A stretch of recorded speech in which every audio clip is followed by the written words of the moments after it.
Hello everyone, দিনের শুরুটা করে নিলাম ডিটক্স ওয়াটার CCFT দিয়ে। তোমরা অনেকেই জানো এই রেসিপিটা।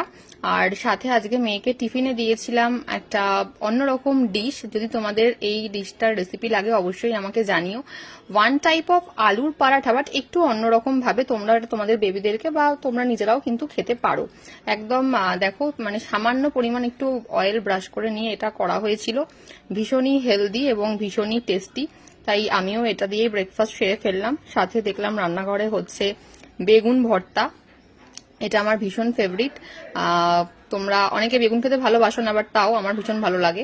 আর এদিকে হচ্ছে বাঁধাকপি, যেহেতু সিজনাল নয় সে কারণে ভাবলাম মাছের মাথা দিয়ে বাঁধাকপিটা রান্না করে নেওয়া যাক। আর আমি সবসময় চেষ্টা করি একদম কম তেলে রান্না করতে বলার জন্য, কারণ মাছের মাথা ভাজতে যেটুকু তেল লেগেছিল, বাট বাকি রান্নাটা একদমই কম তেলে হয়েছিল। আর এদিকে হয়েছে পাবদা মাছের ঝোল আমার মেয়ের জন্য। Thank you.